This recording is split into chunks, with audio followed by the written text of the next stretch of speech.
Welcome to Simpler Bible, a daily journey to biblical understanding. Well, buckle up.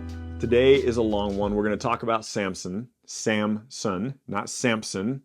I got to tell you, that's going to be stuck in my head forever because I've called him Samson for probably 15 years as a kid and into my young adult years. And then one day I was reading and I just kind of was like, wait, there's no P there. And I had pronounced it with a P forever. And so anyway, Samson, Judges 13 through 16, this will be the last judge that we see here because he is the one immediately prior to Samuel. I've tried to put the book of Judges somewhat in order for you. I would love to do a chronological Old Testament kind of approach for you, but that's going to get really messy when we get into the Kings. We'll see. There's still the chance that I might do it because we haven't recorded those episodes yet. And so I will try to always frame it for you in correct context. But Samson, Judges 13, beginning in verse 1. And the people of Israel again did what was evil in the sight of the Lord. And we've seen that way too many times already. And so the Lord gave them into the hand of the Philistines for 40 years. Now, this 40 years will not conclude before we get into 1 Samuel. I'll show you that later. There was a certain man of Zorah of the tribe of the Danites whose name was Manoah, and his wife was barren and had no children. The angel of the Lord, there's that again, appeared to the woman and said to her, Behold, you are barren and have not borne children, but you shall conceive and bear a son. Be careful not to drink wine or strong drink, eat nothing unclean, for behold, you shall conceive and bear a son. No razor shall come upon his head, for he shall be called a Nazarite to God from the womb. And he shall begin to save Israel from the hand of the Philistines. So he'll begin to save the Israelites from the hand of the Philistines. We saw the Philistines in the previous chapters, in the previous days, and with Jephthah, the Philistines and the Ammonites were both oppressing the people. So there's some overlap here, okay? The other thing is, this is, of course, the most famous Nazarite we have, Samson, and the Nazarite requirements and rules we found back in Numbers chapter 6. So angel of the Lord, pre-incarnate Christ probably, comes and tells this woman, you're going to have a son, he's going to be a Nazarite from birth, don't let his hair be cut, and he's going to begin to save the people of God from the Philistines. So verse 6, the woman came and told her husband, a man of God came to me, and his appearance was like the appearance of the angel of God, very awesome. I did not ask him where he is from, and he didn't tell me his name. But he said to me, Behold, you shall conceive and bear a son, drink no wine, no strong drink, eat nothing unclean, for the child will be a Nazarite to God from the womb to the day of his death. Manoah prayed to the Lord and said, O Lord, please let the man of God whom you have sent me come again and teach us what we are to do with the child who will be born. Literally, his wife has just told him everything that the angel said. Here's what you need to do. Avoid these things. He's going to be a Nazarite. And the dad, Manoah, is like, okay, angel of the Lord, come back. Tell us again what needs to be done. God listened to the voice of Manoah, and I love this. This is funny to me. And the angel of the Lord came again to the woman. So it doesn't show up to Manoah. Manoah says, look, let him come back and tell us what we're supposed to do. So the angel of the Lord shows up to the woman, the wife, as she sat in the field. But Manoah, her husband, was not with her. So the woman ran quickly and told her husband, Behold, the man who appeared to me the other day has appeared to me again. Manoah arose and went after his wife and came to the man and said, Are you the man who spoke to this woman? And he said, I am. And Manoah said, Now, when your words come true, what is this child's manner of life, and what is his mission?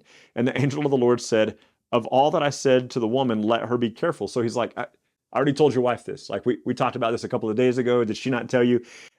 She may not eat anything that comes from the vine, neither let her drink wine or strong drink. Don't let her eat anything unclean. Of all that I commanded her, let her observe.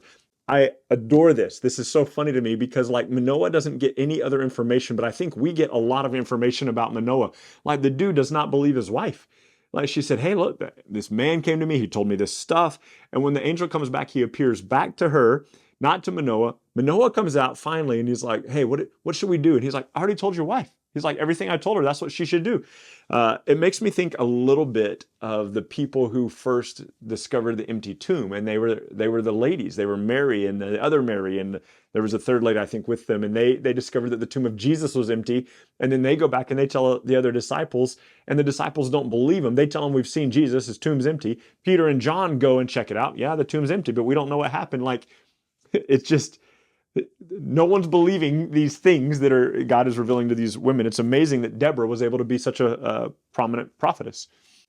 So Verse 15, Manoah said to the angel of the Lord, please let us detain you and prepare a young goat for you. And the angel of the Lord said to Manoah, if you detain me, I will not eat your food. But if you prepare a burnt offering, offer it to the Lord. For Manoah did not know that it was the angel of the Lord. We're going to see here in a moment that the angel of the Lord is God, is probably pre-incarnate Christ. Verse 17, Manoah said to the angel of the Lord, what is your name, so that when your words come true, we may honor you? And I love this. The angel of the Lord said to him, why do you ask my name, seeing that it is wonderful? The implication being, my name is too wonderful for you to comprehend. So Manoah took the young goat with the grain, offered it on the rock to the Lord, to the one who works wonders. And Manoah and his wife were watching. And when the flame went up towards heaven from the altar, the angel of the Lord went up in the flame of the altar. Now Manoah and his wife were watching, and they fell on their faces to the ground. So worship, right? And then the angel of the Lord appeared no more to Manoah and his wife. And Manoah knew that he was the angel of the Lord. And Manoah said to his wife, we will surely die, for we have seen God. But his wife said to him, if the Lord had meant to kill us, he would not have accepted a burnt offering and a grain offering at our hands and shown us all these things, or now announced to us such things as these. And the woman bore a son and called his name Samson. And the young man grew, and the Lord blessed him. And this is beautiful. And the Spirit of the Lord began to stir him in Manoah Dan between Zorah and Eshtal. So the Spirit of the Lord begins to work in Samson's life. So, chapter 14, Samson goes down to Timnah. At Timnah, he sees one of the daughters of the Philistines, and he came up and he told his father and his mother, I saw one of the daughters of the Philistines at Timnah. Now get her for me as my wife. Now, what did the angel of the Lord tell Manoah and his wife? That your son will begin to deliver the people of Israel from the Philistines. And now Samson's wanting to marry a Philistine. So his father and his mother said to him, is there not a woman among the daughters of your relatives, among all of our people, that you have to go and take a wife of the uncircumcised Philistines? But Samson said to his father, get her for me, she's right in my eyes. And look at verse 4 of chapter 14. His father and mother did not know that it was from the Lord, for he was seeking an opportunity against the Philistines. So the Spirit is moving in Samson's life, and then Samson desires to marry this Philistine woman, and that is of the Spirit, because why? God is seeking an opportunity against the Philistines. He is seeking to use Samson to bring about deliverance from the Philistines, or at least begin to bring deliverance. So they go down, they're about to arrange this marriage. And it says, as they're going down, the end of verse 5 says, a young lion came roaring towards Samson. And then the Spirit of the Lord rushed upon Samson. And although he had nothing in his hand, he tore the lion in pieces as one might tear a young goat apart. But he did not tell his father or his mother what he had done. Then he went down and he talked with the woman, and she was right in Samson's eyes. After some days, he returned to take her as his wife. Behold, turning aside to see the carcass of the lion, and behold, there was a swarm of bees in the body of the lion and honey. He scraped it out into his hands and went on eating as he went. And he came to his father and his mother, and he gave some to them and ate. But he did not tell them that he had scraped the honey from the carcass of the lion. Now remember, he's a Nazarite. That's going to be really important. So they go down, they prepare a wedding feast. He proposes a riddle to the men who are assigned to be his groomsmen. He says, he says this, out of the eater came something to eat. This is verse 14 of chapter 14. Out of the strong came something sweet. And they say, Samson goes, if you can solve my riddles in the course of the 7-day wedding feast, I will give you each 30 pieces of clothes.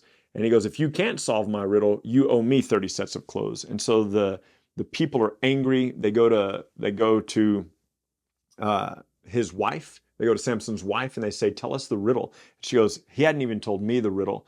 But she pleads with Samson. She goes, tell me what's going on. Tell me what the riddle is. And so he gives her the answer to the riddle. He says, out of the eater came something to eat. Out of the eater, something sweet. And he says, out of the strong, something sweet. And he says that I took honey out of this lion carcass. So she tells her friends the riddle and they tell Samson. And he says this, the men, they by deception got the answer. In verse 18 of chapter 14 says, the men of the city said to him on the 7th day before the sun went down, what is sweeter than honey and what is stronger than a lion? And Samson said to them, if you had not plowed with my heifer, you would not have found out my riddle. And the Spirit of the Lord rushed upon him, and he went down to Ashkelon, struck down 30 men of the Philistines, took all of their spoil and all of their garments, and gave it to those who had told the riddle. And then he left his wife, goes back to his home. He's just angry, right? So his wife was given, last verse of chapter 14, his wife was given to his best man to be that man's wife instead. So later, Samson decides to go visit his wife. Look at 15:1. After some days, at the time of the wheat harvest, Samson went to visit his wife with a young goat. He said, I'm going to go sleep with my wife, but her father would not allow him to go in. The father said, I really thought you hated her, so I gave her to your companion. Is not her younger sister more beautiful? Take her instead. So he goes, look, man, I gave away your wife. I thought you were too mad at her. Her sister is still unmarried if you want to marry her. Samson said, in verse 3, this time I shall not be innocent, or I shall be innocent in regard to the Philistines when I do them harm. And Samson went and caught 300 foxes and took torches and tied them tail to tail and put torches between each pair of their tails. When he set fire to the torches, he let the foxes go in the standing grain of the Philistines, set fire to all of their stack grain, all of their standing grain, as well as the olive orchards. And the Philistines said, who did this? And they said, Samson, the son-in-law of the Timnite, because he took his wife and gave her to his friend. And then the Philistines came then and burned her and her father with fire. Samson said, how dare you do this? If this is how you behave, I swear I will be avenged on you, and after that I will quit.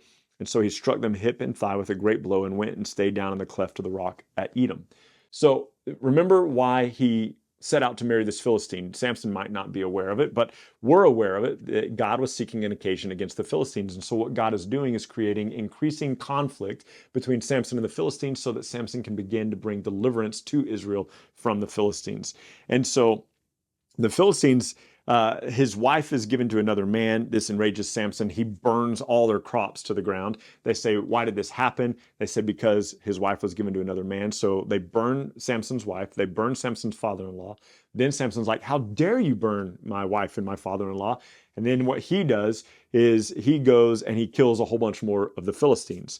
So they come to arrest him, and they tie him up. And look in chapter 15, verse 14. When they came to Lehi, the Philistines came shouting to meet Samson, and the Spirit of the Lord, this is the third time we've seen this, rushed up on him, and the ropes that were on his arm became like flax that caught fire, and the bonds melted off of his hands. And he found a fresh jawbone of a donkey, put out his hand and took it, and with it he struck 1,000 men. Kills 1,000 men, right? And Samson said, with the jawbone of a donkey, heaps upon heaps, with the jawbone of a donkey, I've struck down 1,000 men. So 1,000 Philistine soldiers come against Samson. He kills them all with a donkey's jawbone. Keep in mind, he's a Nazarite. Do you remember in number 6 what happens if you're a Nazarite? Do you remember that if somebody suddenly falls dead next to you, that you're unclean and you have to shave your head and start your oath all over, right? Samson is not doing any of that. He's not abiding by any of that. He's a little bit, he's not great. Samson's not great. He makes some poor choices, but God is using him to, and he's going to be mentioned in Hebrews 11 right next to Jephthah, but God is going to use him to bring about deliverance. Now look at verse 20, chapter 15, verse 20. He judged in Israel in the day of the Philistines for 20 years. So for 20 years, remember back up in the beginning, it said that the Philistines oppressed for 40 years. And so there's some overlap here. And then let's look at this last chapter, super interesting, Samson and Delilah. Probably one of the more famous Bible stories that are out there, references to it in even secular culture. And so Samson goes down to Gaza. He sleeps with a prostitute. They come to arrest him. He flees. But then look at 16:4. After this, Samson loved a woman in the valley of Sorek whose name was Delilah. The lords of the Philistines came to her and said to her, seduce him to see where his great strength lies, by what means we may overpower him, that we may bind him to humble him, and we will each give you 1,100 pieces of silver. So they say, look, find out why Samson's so strong. If you can find out how to make him weak, we'll each give you 1,100 pieces of silver. There are 5 lords of the Philistines, one in Ekron, one in Gath, one in Ashdod, one in Gaza, and one in Ashkelon. And they're each going to give her, each 1,100 pieces of silver, 5,500 pieces of silver to betray Samson. For perspective, Judas received 30. Judas received 30 pieces of silver to betray Christ. She's going to get 5,500 pieces of silver to betray Samson. She's going to be made rich. So Delilah is all in. She wants to find out how Samson can be made weak so the Philistines can overthrow him. She comes to him and she says in verse 6, tell me where your great strength lies and how you can be bound so that someone can subdue you. So anytime, this is just a piece of advice, if you're ever dating somebody and they come to you and they say, what would be the best time for someone to catch you and jump you and beat the crap out of you and overthrow you? If your girlfriend asks you that, take that as a red flag. Just consider that maybe this is not somebody that I should be dating, right? Samson's not quite that bright. And Samson says, well, if they bind me with 7 fresh bowstrings that have not been dried, I'll be weak like any other man. Catch this.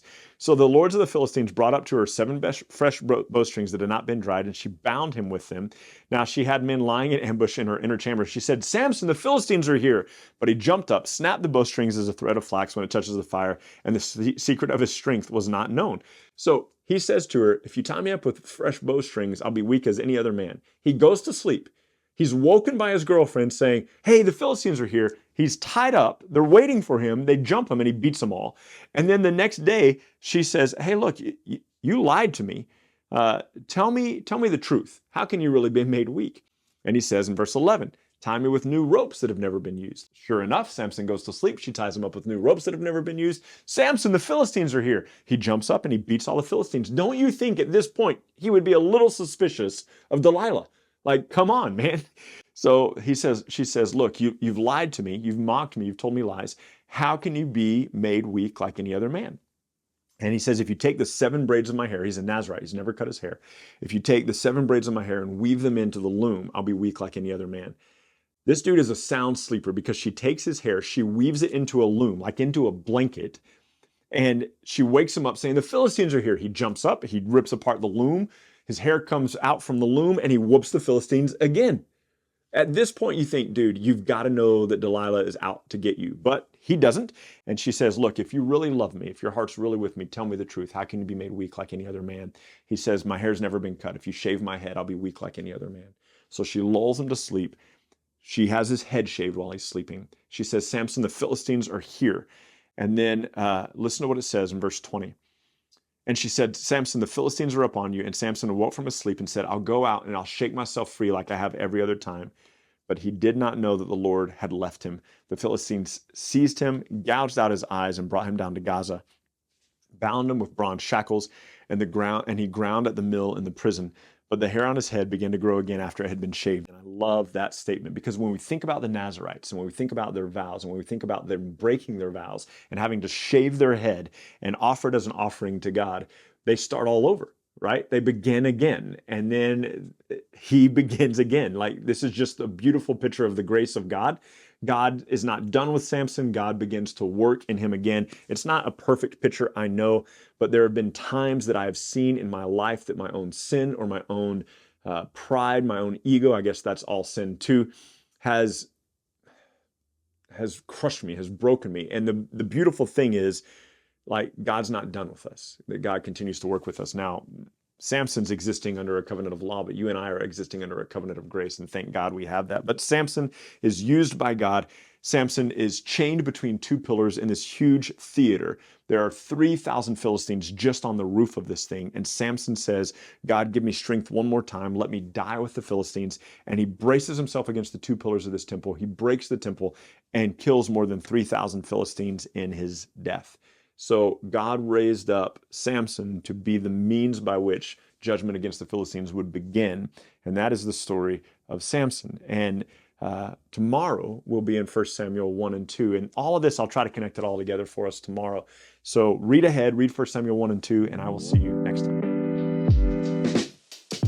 Thank you so much for journeying with us today at Simpler Bible. Together, you and I have looked at another passage of Scripture and come to know the Bible a little bit better and enjoy God more fully. This video, along with all of our videos, can be found at simplerbible.com, where you can enjoy our Through the Bible in a Year course.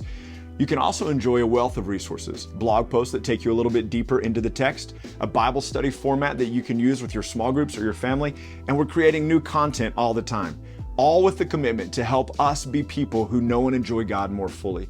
Thank you so much for being part of it, and we can't wait to see you next time.